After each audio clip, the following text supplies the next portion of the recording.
So if you own a Mastercool product, good luck with your support once it's out of warranty. Now, I ain't had this but maybe 2 years, and the gentleman with them said, yeah, it looks relatively new, but, you know, however, anyway, you can see what broke. That line, you know, this is how stupid this is. You know, you got a lot of vibration going on here. This is not in any kind of fixed way. It's not mounted. It's not in a fixed position. So I'm gonna have to fix this and then do something for that.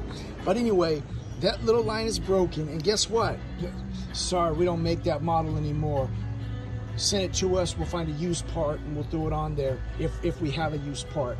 But you are not gonna get these parts new, replacement. You're gonna have to upgrade or fix this. So now I don't. So here's my second attempt. Now the tool is gonna basically leave an impression, and that's where it's gonna wanna bend. So you've gotta put the 90 back in this, this line. But I used, the tool that I used, it's a pretty big tool. Get it on Amazon. Inline tube TLF 17. It's 1/4 inch.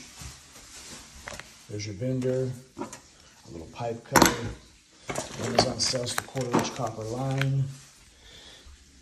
When you're running this tool in, if you bottom this out in the tool, you're gonna have a flare.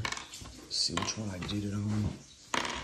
It's gonna be too large. I think this was this one. It's gonna be too large to then pull the fitting over it.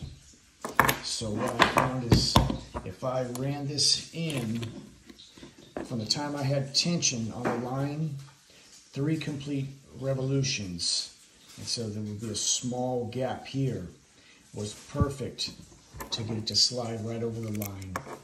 So we're gonna go install this. So I've got this long, I put a 90 in it, and these fittings will go past that 90. So now I'm gonna cut it to length and make another one. So I've made the line. However, because it's so short and trying to put a 90 in it, it's kind of flattened in that bend, as you can see. It'll still work, but I'm gonna try another method. So the line is installed, and it's gonna allow you the ability, because it's pretty rigid, to move and adjust that filter.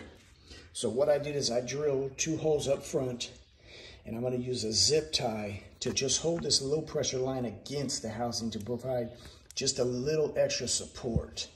You know, that's really all I can do. I mean, I can get real creative with a bracket and strap or whatever. I'm not going to. This was easy enough just to replace if it breaks again.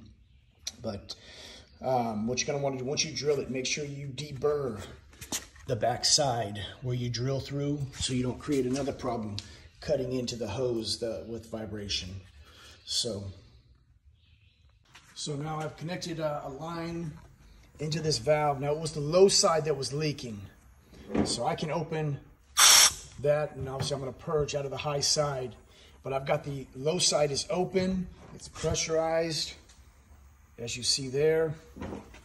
Never taken these things off, but anyway. But there you go. And I've zip tied, I've secured this line here, so it's gonna minimize that vibration. Now, I'm definitely no engineer, but I like to think on things. And I could have basically created a bracket off of this here, supported. I still could at some point, who knows. If this breaks prematurely again, maybe that's what I'll do, just a simple bracket. But they could too have easily have just supported this and prevented this line from failing. And then they too could have created a parts list. All of this equipment in here, every item is serviceable and replaceable in my opinion. But that's not what they did. So shame on Mastercool for having such lousy product support. And what am I supposed to do? Ship this thing to y'all and pay an enormous amount to and from, plus your service fee, plus the repair fee. When I can just go buy this stuff myself, now I know. So again, all this can be easily made. These rubber hoses, it's all easy to make.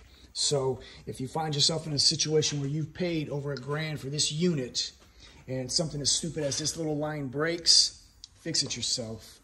I'm gonna lay out everything as I had. 1/4-inch copper line. I got it from Amazon. I think I paid 20 bucks maybe. This is a tool I use.